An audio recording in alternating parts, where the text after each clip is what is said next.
Good morning. Welcome to the Doctors in Ask Dr. Arwady. It is Saturday, May 9th. Very good. And we are so happy to be with you today. This is where you can get the latest information on COVID-19 in Chicago, and you can get your questions answered. We pride ourselves in providing good, accurate information to the public through this broadcast. You can put your questions and comments below in the chat box, or you can send them using Facebook or Twitter and the hashtag AskDrArwady. So let's check our distance. Looks good. Yeah, we are a good distance apart. We hope that this just becomes a thing that people do, especially as we look to going into the phase where people are coming out of sheltering in place. Just a good, quick way to check your social distance and make sure that you're keeping that social distance. And that will be one of the things that we're really focused on as we're moving into the next phases of life with COVID-19. Yeah. So, and there was a lot of discussion about that yesterday. I don't know if people watched the press conference, but you can look online if you want to see. Yesterday at 1:30, the mayor really announced Chicago's plan, Protecting Chicago, which complements the state plan, really looking toward what's next in Chicago. And I know people have had questions about this. And so we'll pull up here and talk a little bit high level about some of the metrics we'll be following. There's much more on the website, and we invite questions because we know people are probably going to be pretty interested in this. Yeah. Okay, let's do numbers quickly. Yes. So as always, chicago.gov/coronavirus. Right up at the top, there's a tab that says latest data and reports. We update that 7 days a week with all news about Chicago residents. So cases in Chicago residents, deaths in Chicago residents, geography, age, gender, our testing data, all kinds of things there. Our hospitalization data. So as of now, we are at 29,665 cases of COVID-19 in Chicago residents and 1,268 deaths among Chicago residents. I'll note what this afternoon, when we update our data in the afternoon, we'll likely cross 30,000 cases today. That was an increase of 1,098 cases and 62 deaths since the prior day.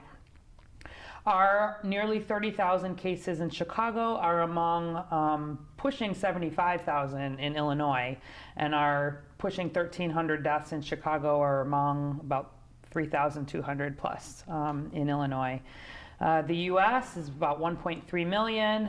The world's getting close to 4 million. Wow. So really seeing a lot of growth there. 4 million cases, about 260,000 deaths that have been recorded in the world. So as far as our testing data, we have now crossed the 100,000 mark here in Chicago. We've had 102,547 people tested, and our daily test per day as a 7-day average is 2,980 people per day, and then our percent positivity is at 26% in total. I think that's probably enough for the data, because I want to pull up the metrics and sort of talk about it a little bit, and maybe we can have a little conversation about it. We can dig into the indicators. We can dig into the indicators. So let's pull that graphic up. And so just to kind of give a high-level overview, yesterday when the mayor really laid this out, she talked through 5 phases of protecting Chicago. So this is in line with what the governor had laid out previously. So we're currently in stage 2. Stage 1 was the strict stay at home, really limiting the amount of contact with others. Where we are now, stage 2, is still stay at home. Yes. Yeah. Just guarding against unsafe interactions. Just a little bit of changes there. The masks got added, etc. Yes. But really, the big change is going to be when we move into stage 3. So that's cautiously reopen, is what it's called. Strict physical distancing, some businesses reopening. There was a lot of conversation yesterday about some of the details of what that looks like, and there's industry groups that are meeting to figure out what needs to be in place around that. And we really broke down, I'll refer you to the website, to work, life, and health. And you can see what will be in each of these stages. Stage 4 is gradually resume, and then stage 5 is protect, where we especially think about protecting vulnerable populations. So this graphic that we're looking at here is really the data portion of this. And so you'll see on the left that there are 7 different epidemiologic markers. And for the big public press conference, we don't get into all the detail, but I figured the people who are interested enough to come watch on Facebook, we really want to do some explaining of these metrics and make sure folks understand them. And so for these markers, we then have, you can see in the next column to the right, really put in some detail of what we'll be looking at as we move from stage 2 to stage 3.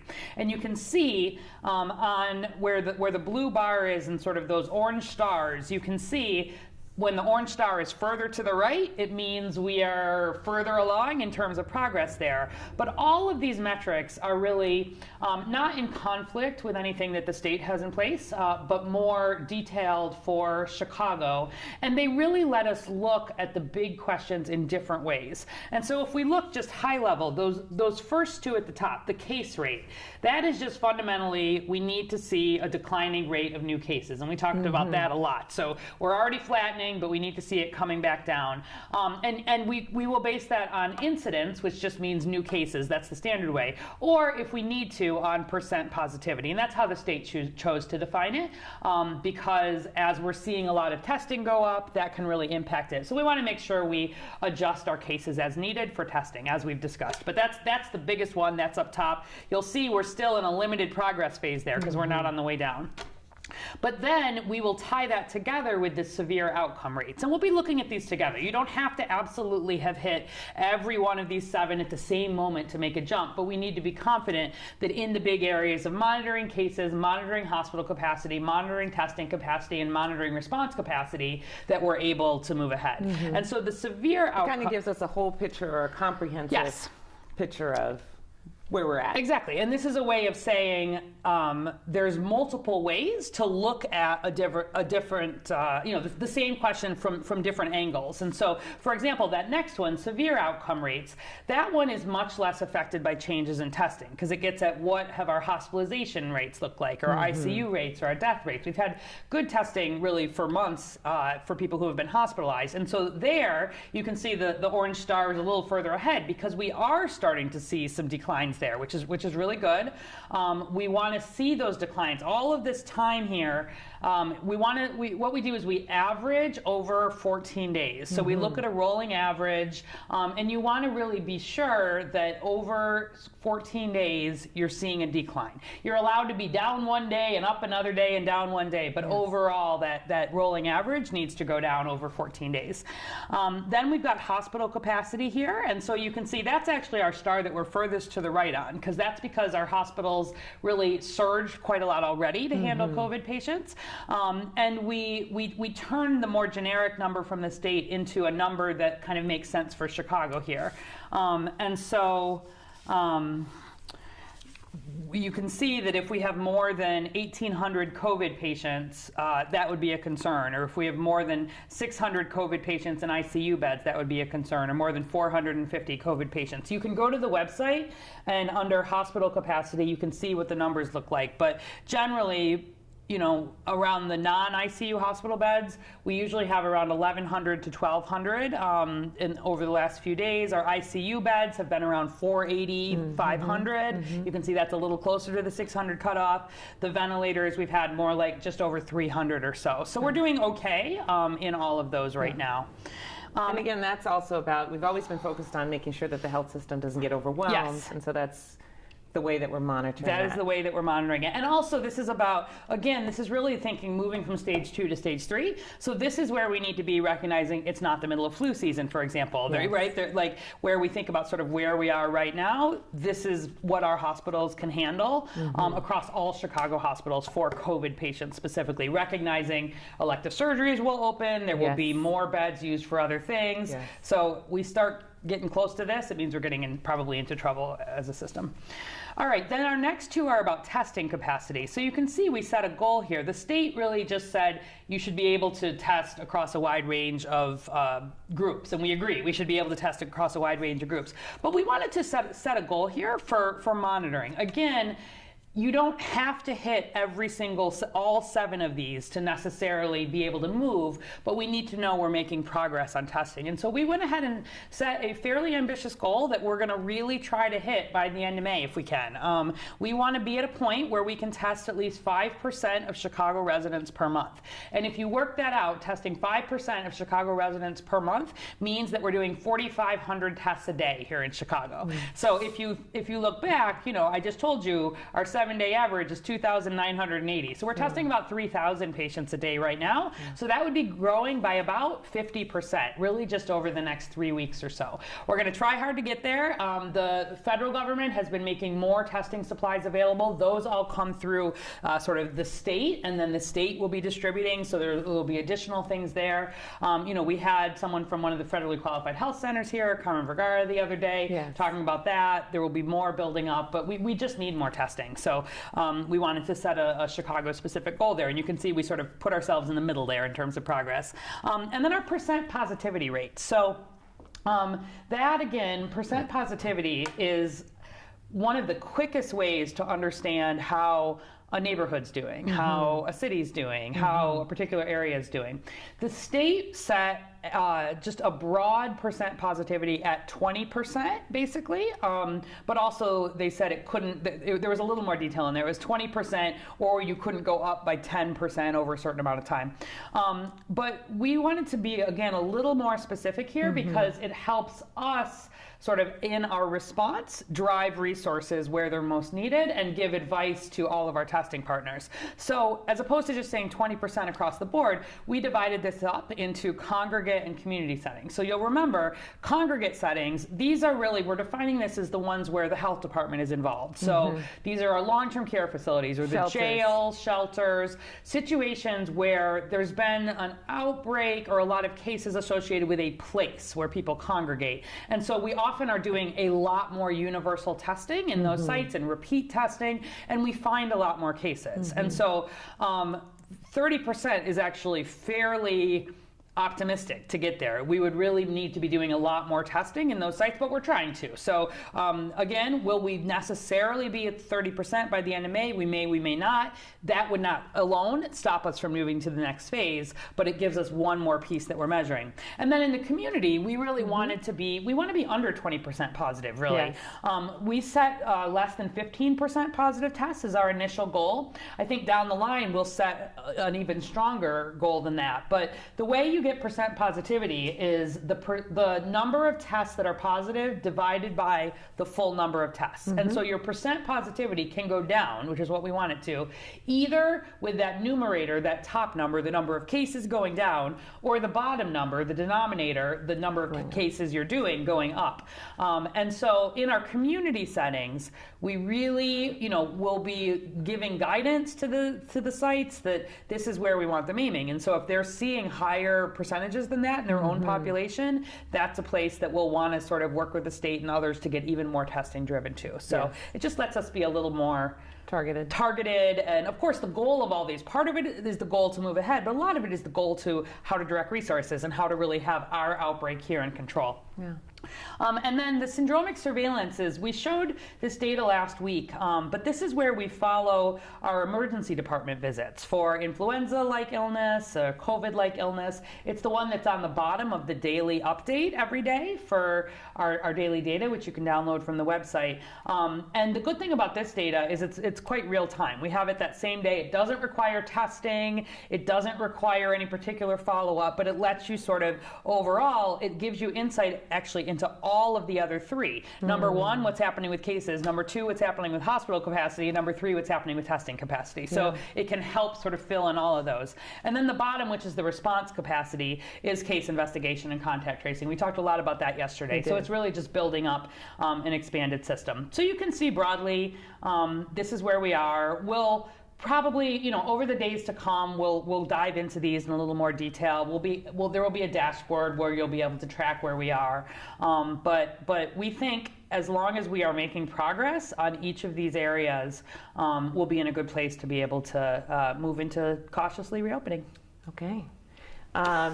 So we're being cautious about whether we can cautiously reopen. Appropriately cautious. Yes, Everybody wants to reopen. Yes. We are aware of this. We really, just the economic impact, everything else. And so the reason why, I mean, just since you say it, the reason why we have to make sure that we're tracking this is because the last thing we want to do is reopen, see a big surge, and have to take 2 big steps backwards, right? Yes. Like that kind of on and off and on and off, bad economically, bad sort of all the way around. And so... and I think it's important to bring up the metaphor that you've used so many times, that this is not a light switch. Right. This is a dial, right? It is. And so even with coming out of sheltering in place, it's not like, woo, we're all back to what we used to do, but it's a dial, and it's something that we need to monitor to make sure that we're still headed in the right direction. Like that hospital capacity, we start getting up close to that, we don't want to wait to a point where our system would be overwhelmed. If we need to kind of slow that dial down a little bit, we would. Okay. All right. That I think has led to a very fulsome question about positivity. Okay, good. At Ben Palmore on Twitter, can you talk about the percent positive? I don't understand the statistics of it. Okay. I hear a lot about positive test percentage as a metric. Can you help me understand that statistically, because the sample size isn't random, but instead self-selecting? I assume because people are actually choosing to go get tested, right? You can't use that to extrapolate to a population. Am I wrong or misunderstanding the purpose of it, perhaps? All right, great. So good question. Okay, fulsome question, as you say. All right, so this is partly why, actually, we didn't want to just use percent positivity. You'll note that in our case rate, that overall thing, we really are hoping to have incidents. And so that's really just how many cases. But that's not random either. We're not testing across the whole population. Exactly. Eventually, I think, assuming that antibody testing really, once it is ready for prime time, as we say, much more available, easy to do with finger pricks, way cheaper. That I do think to scale antibody testing. It'll be much easier to scale antibody testing. I think once that is more available, I actually think we will be doing much more widespread testing and making sure that that is more available for population. So I think you actually will have more possibility to be thinking of that as a true, being able to kind of randomize and then have a percent positivity that is more accurate. But we on the case rate, I mean, he notes that we actually hedged that a little bit by saying we want this declining rate of new cases, but if we need to correct that rate for the change in testing, we will, because we don't want the fact that we're just doing a better job of detecting cases as being something that would stop us from moving forward if we felt like overall everything else was moving, and the reason we were seeing that change had to do with just the detection of cases. But let's take a specific example to talk about why this is important. Yes. So percent positivity, always still, because we're going for people who are symptomatic, et cetera, it's not totally random. But you can use it because, especially if you think about a particular testing site, this is how it gets used. So we've been talking to our various clinics, our various hospitals, various testing sites across the city, and we've been getting questions about, am I doing enough testing? Like, as a site, how many tests should I be doing? What should I be looking at? And in a way, that same conversation that's happening at a clinic level, the city is looking at it at a kind of zip code level, and looking at things like socioeconomic status and things like race, ethnicity, and all the other reasons that we know can affect testing.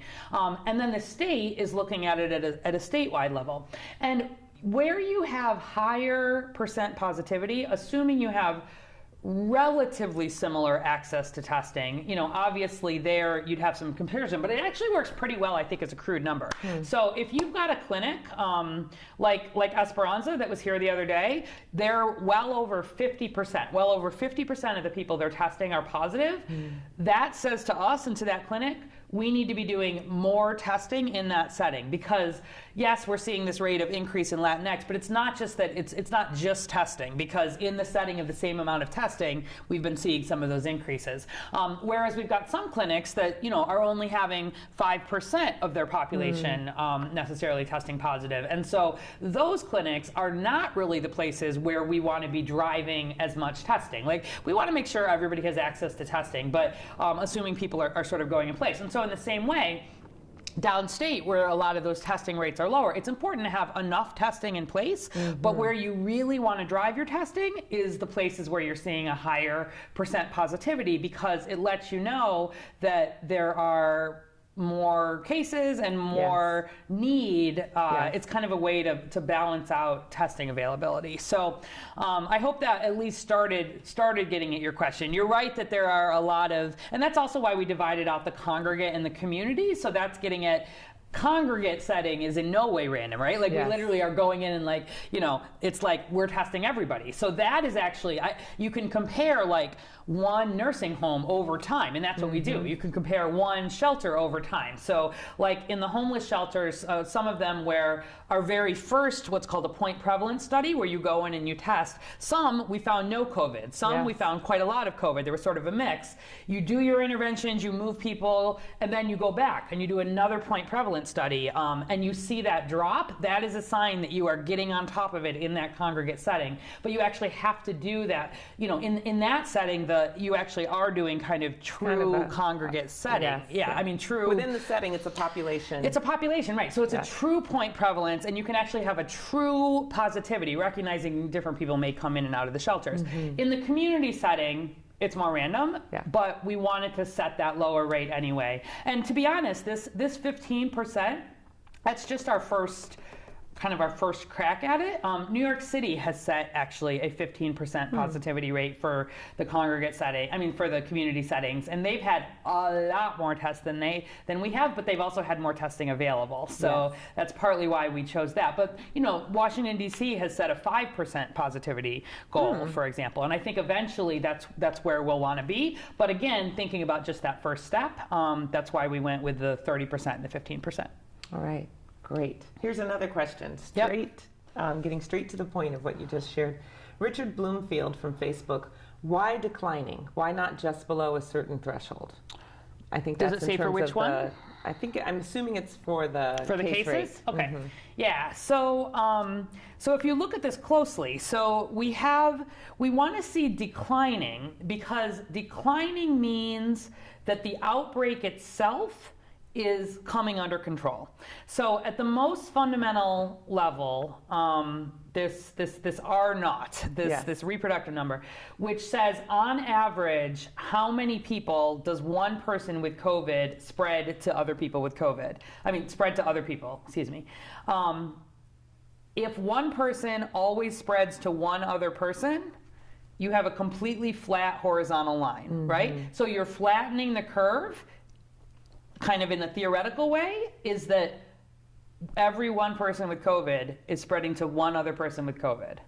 When you're going up, it means every one person with COVID on average is spreading to more than one person. So 1.3 or 2 people or 2.3 or 3 people. But to actually be coming down on the outbreak, we need on average every one person with COVID to be spreading to less than one other person on average. You can't spread to 0.8 people, but you know what I mean? Like spreading to 0.5 people. Every other person. Every other person, right. So like if you have 2 people with COVID, one person spreads it to one person, the other person spreads it to 0 people. Right. And doing that actually helps you get to a point where you're seeing fewer cases. We need fewer cases to be able to be out and circulating and being able, it's balancing this risk that as we open up as a society, people are going to come out, they are going to be more in contact with each other. We are going to see some increase of cases there. That increase of cases, that risk of increase of cases has to come on top of a declining outbreak, because otherwise you run the risk of really a very significant surge. And so, we've That's set. Interesting. Interesting. Yeah. And so if it's kind of going down, even if as more people move around, there's more cases, it still averages itself out, not to That's right. And so you've got to be on a decline, because there will be, it's not like something magical has happened to COVID when we move into stage 3. You still have the possibility of contracting COVID. But where we know as a city we're on a decline, we're much more confident that being out and having some interactions in a limited way. If you remember all the way back to the beginning of this, some of those numbers we set around how many people can gather, et cetera, those are all based on the probability. How likely is it that someone in a 10-person gathering would have COVID and not know it, right? How many people in a 100-person gathering would have COVID? And so you actually need to sort of be coming down to have some confidence that little, hopefully little bump, manageable bump in infections that you will naturally see will not take you off the path of getting there. So we felt pretty strongly about having a declining rate. We put in that sort of hedge so that we can account for the changes in testing if we need to. On the severe outcome rates, you'll note we put stable or declining only because severe outcomes lag behind cases. So it takes a couple of weeks sometimes to see the hospitalizations and the deaths. But those we need to be declining. But as we think about getting to stage 3, it's coming next. And the same with the syndromic surveillance. We want to really see that declining because that's what makes it safer as a society to be able to let people out and about without running a risk of seeing the infections really get out of control. We need a blue dot simulation for the cautiously reopened. Yes, we should have somebody make that. That's a good idea. Yeah. Okay, so Melissa McNeil Adams from Facebook, can you say more about what Dr. Ezike said in a briefing this week about how women who were recently pregnant are at a higher risk for COVID-19, and how recently pregnant would that be? Okay, so I would say, broadly speaking, actually, compared to a few months ago where we were still learning a lot about this virus and who is at risk, I would actually say, the CDC, the American College of Obstetrics and Gynecologists, have all had actually relatively good news to share about the risk of pregnancy and COVID coming together. So, number one, always, the caveat is that we are still learning, right? We have not even had this virus on the earth long enough to have followed it through a full pregnancy, right? So all of this has to come with a lot of caveats. And a lot of the initial concern really came, and it really came because we know that pregnant women have changes in their immune system. Right. And so you look at something like influenza. Being pregnant with and having influenza is not a good combination. Like, pregnant women much more likely to be admitted to the hospital if they get influenza, actually more likely to die. And it's one of the reasons why we really, really make sure that pregnant women have gotten their flu shots. It's for the women, and it also helps protect the babies in the first 6 months of life. And so certainly, I think early on, as we were learning about this, you wanted to be very, and we worry about pregnant women, because it's also, you're worried about the baby also, and sort of what may be the risks there. I think as some more studies have started to come out, we've not seen evidence at this point that pregnant women have actually been more likely to have severe illness, to be hospitalized, or to be in the ICU or to die compared to the general population. Still studies going on, still premature. We've also not really seen negative outcomes among the newborns, particularly. We've definitely seen some newborns infected with COVID, but that is thought to be, at this point, more from interactions with the caregiver after birth, as opposed to like a transplacental transmission. Because where there were some studies that they actually sort of, did a C-section and were very careful to limit all the ways in which that transmission could happen with birth, did not detect it in the babies necessarily. And they've actually not, in a number of studies now, have not regularly found I'm trying to think of the exact word I want. They've not found, it's like not 100%, but Reliably? like reliably, there you go. They, 99% plus of the time have not found the virus that causes COVID in either anything related to placenta, in breast milk, in the amniotic fluid, which is the fluid sac around the baby.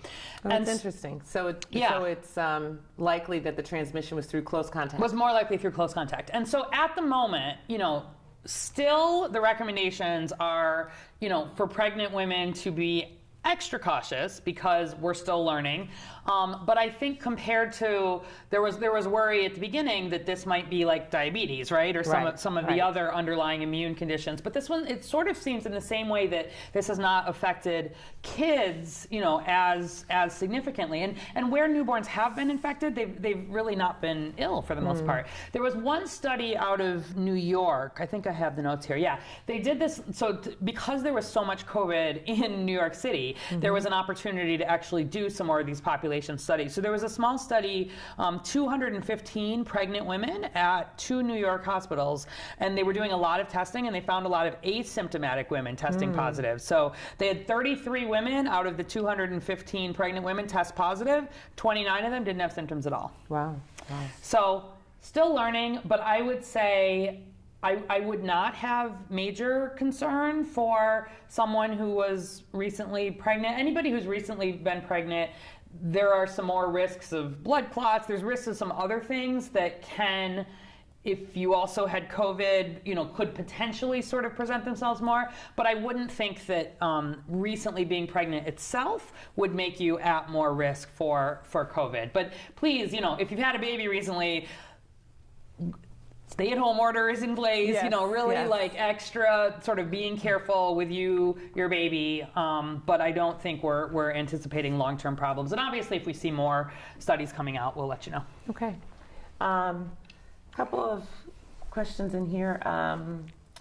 Las Dea Una from Facebook. Why is it groups of less than 10? I'd like to know the statistics behind less than 10. Okay. Well, that was so that's the level we were getting at. Yes. So, I don't have the exact numbers in front of me, but we could bring those in. But the idea is actually when we were quickly coming into shelter in place, right? If you think back, I was looking at by the way, last night I was looking at my daily sort of where I normally keep track of my daily to-dos, and I looked at it and I had not filled it out since late February. Oh my so I kind of lost 2 months there. But if we go back to March when we were going into all this, I can relate. Yes, what you actually do is you look at sort of how many cases you have in the population, and then you use the statistics to say how likely is it, knowing how many cases, both diagnosed and undiagnosed, there are.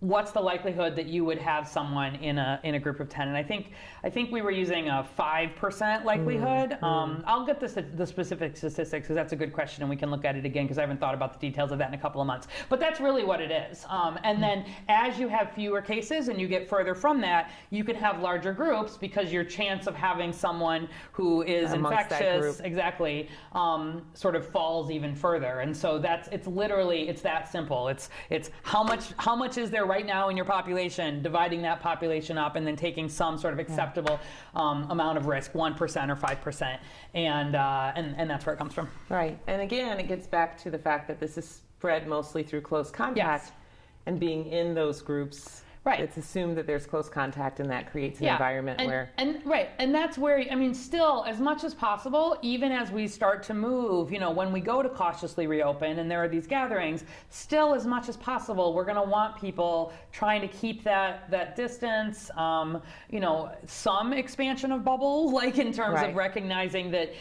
extended family, grandmas, this kind of thing, if they don't have underlying conditions, but still not really wanting to be in a place where it's like, let me choose these 10 people today, and these 10 people today, and these 10 people today, and these 10 people today, and like hug and kiss them all.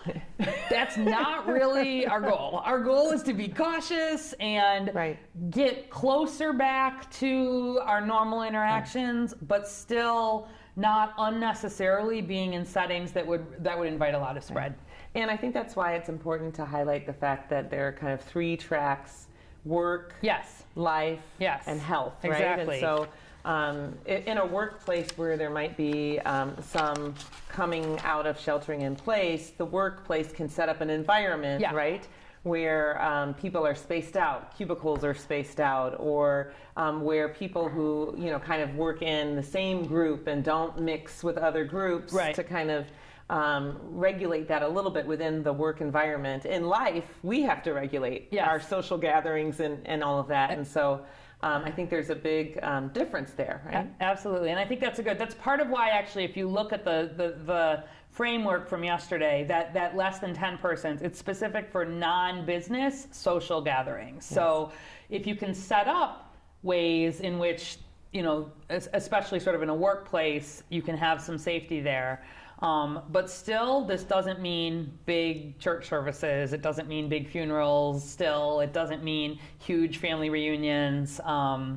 We're not wanting to increase our sort of bubble size too much too quickly. Because remember, these metrics that we have are to sort of move us forward, but the last thing anybody wants to have to do would be to have to go backwards, right? And so part of the reason of we want to move as quickly as we can, but not in a way that we would have to go backwards. But if people just return to how we were living in January, we, you know, could potentially get into some trouble. And we've seen that happen in other countries, right? That had honestly, even stricter than we had in terms of the guidance, starting to loosen some of that and having to kind of take steps backwards. So we'll see. This is really playing out across the country, and we are having a lot of conversations about balancing the very real, especially economic needs. Like, health is not the be all and end all. Like, it is the probably the most important thing, but it gets balanced against a lot of other things. You know, we were talking yesterday, you know, with the mayor and in a group, we were talking about, you know, places like nail salons, right? Where what can we do? You know, are there things in Asia? They've got these plexiglass things set up that kind of help you limit spread. Are there ways to sort of make some of these settings where the contact can be very close? But we recognize that these small businesses in particular just have economic importance for people who otherwise depend on them for a living and don't have a lot of safety net. So we're doing a lot of thinking kind of in details about what that can look like. Okay. Here's a quick one, I think, because we're coming to the end of our time. Palma Solano Vutirtasis. Is there anywhere to view COVID case numbers specifically to Illinois that show zip code and age? So we know that within the city of Chicago, we're breaking things down by zip code. Do we have that at the state level? Yeah, we do. We do. Yep. If you go to the Illinois Department of Public Health website, it's dph.illinois.gov. I think it's /COVID-19 or /coronavirus, but you'll find it if you go to dph.illinois.gov. That breaks the whole state down by zip code and age, I know. Okay. So, yep. All right. This question just came in. It might be a quick one, so we'll take this question, Adrian, and then this will be our last question. Okay.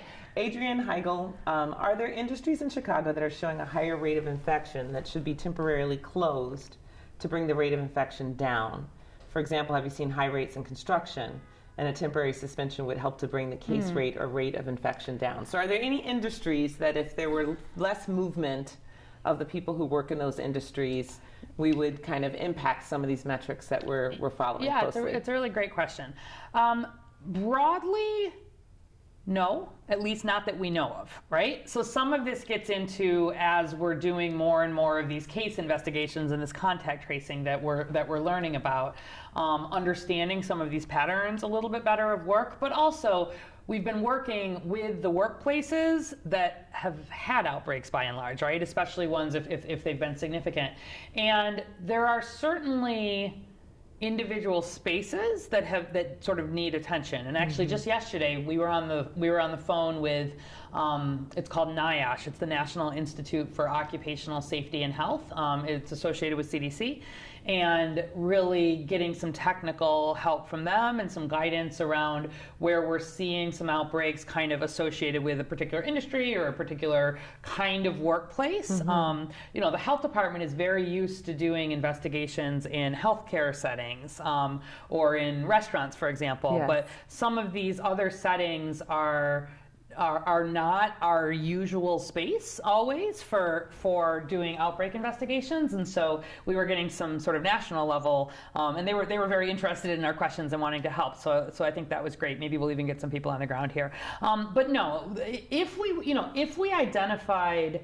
It's more like we'll identify a site or versus an industry. You'll identify a site or a workplace that has maybe not been taking the social distancing as seriously as it needs to, or has not implemented some of the controls that should be in place. And so as we look ahead, that's why sort of industry by industry, there's all this work happening with the Recovery Task Force, and just an amazing amount of work happening to really help at a sector level think about how do I solve these problems at a big level that need pretty specific site application then, right? Yes. It's one thing to say 6 foot social distancing, but then what that actually looks like in a different industry, in a different size, is pretty complicated. Yeah, so yeah. one of the reasons why we wanted to start talking about this before we were ready to open is to have some of that time for planning. You know, if an industry did emerge, you saw like the meatpacking, for example, there was quite a lot of attention to that, where there were some big outbreaks at places around the country. Those are regulated at the federal level, and so I think there was sort of a crackdown in terms of what can we do to make sure that safety and safety meaning non-COVID spread is more regulated there, and the health department will play some role in things like that from a technical assistance standpoint for a lot of these industries, even though we don't regulate them. Got it. So good question. Well, great question. Yeah, as we follow along, in the same way that we've learned that age and other things, are major risk factors. We've learned that youth is not particularly a risk factor. Understanding how kids play roles in transmission or don't, like this will be playing into the school conversation. So there's a lot of, keeping up on what we're learning, not just here, but around the country and around the world. And if we did see a particular sector that was of major concern, we could consider doing that. But right now, it's more individual locations. Yeah, and it makes me think about, when you think about restaurants, right, and how restaurants are different sizes. Exactly. And so in different sized restaurants, there'd be different precautions taken. Right. But not necessarily making a blanket statement about restaurants. Not necessarily all restaurants. Like if you've got a setting where you can have all the appropriate, and you've thought about it, there are some places, business models where that would work, and there are some where it might not. But at the end of the day, you have to apply these guidelines to an individual spot. And I think there will be a lot of social pressure, frankly, on all of these businesses too, right? So some of it will be the public is going to do some training themselves, right? That's right. Yeah, it's just because we've already gotten used to in the grocery store, standing online, waiting to go in, separating ourselves. It's just going to be a new normal, and we're I think people who have been doing a really, really good job of staying at home, you've just been like entirely home. But I think for those of us who have been out and about, like we are just interacting in very different ways and very aware of like where our hands are and how far we are and how many people are in a room and what spaces can we take. And where you've had to go out for essential activities, or if you're an essential worker, I'm sure you've seen some of that. And so it's going to continue to evolve, and we're interested in people's ideas. There's a survey, by the way, if you go on the website, that we'd like everybody to really fill out with some thoughts about about reopening and how it's at chicago.gov/coronavirus and then /reopening survey, and you can put in some of your sentiments, some of your ideas about sectors, your thoughts about opening sooner or later. We'd really like input and ideas from people. Yeah, and if you go to the website's main page, it's one of the sliders that rolls around. You can just click the button. All right, so any good stuff that you want to share? I wanted to mention, we talked yesterday about My Block, My Hood, My City, and they have jobs for young people. We do want people to know that the One Summer Job application is open. So onesummerchicago.org. These are summer jobs for 14 to 24-year-olds, and so that application is open right now. And we encourage you to encourage a young person to apply for a summer job. Definitely. So the second episode of Stay Home, Hit Play, which is the mayor basically going and doing some exploring of Chicago's amazing museums and cultural attractions, some behind the scenes thing that you can watch with your family. The first one was at the aquarium. The second one is at the Field Museum. So Yes. it is now out. So I encourage you, you can go to hitplaychicago.com or you can Google it, and there's stuff on there about Sue, the T-Rex, and women warriors and the world of insects, and encourage you to take a look at that. That's fun. Yes, like a night at the museum. Like a night at the museum, exactly. And I think I'll also, we've got one here, the Fat Shallot. Do you know that food truck? There's a food truck called the Fat Shallot that's very popular in the downtown area here. Our food trucks. Thursdays usually. Yeah, our food trucks are really not operating right now. No. And so Sarah Welts and her husband Sam Barron, they operate the Fat Shallot, and so they wanted to keep some of their staff working if they could while doing good. So they've got a web page. They've been raising money and then sort of having staff do some cooking to feed first responders, hospital workers, the homeless, etc. Right. And so they've raised about $8,500. They've delivered over 3,000 meals. Just at least in a small way, trying to kind of do a piece there. And again, it's things like this where everybody's trying, at least in a short-term way, Yes. to do what they can to support workers, to support the people who are out supporting the rest of us, really kind of keeping spirits up. And then the last thing I will say is that tomorrow is Mother's Day, so I would like to wish my mother a happy Mother's Day in Kalamazoo, Michigan. And my mom, Joyce Madison in Columbus, Ohio, happy Mother's Day to you. And happy Mother's Day to all the moms who are out there. You know that you're awesome. Thank you for all the love and care that you provided all of us. Yes. That enable us to do what we do every day. Yeah, so call your mom. Yes, call for or Mother's Day. FaceTime. Don't go, you can Yeah. do a drive-by. Yeah. You can Don't decorate visit. her door. But Do it virtually, send yes, flowers, send a yes, card. yes, because we're still staying at home. And saving lives. Yeah.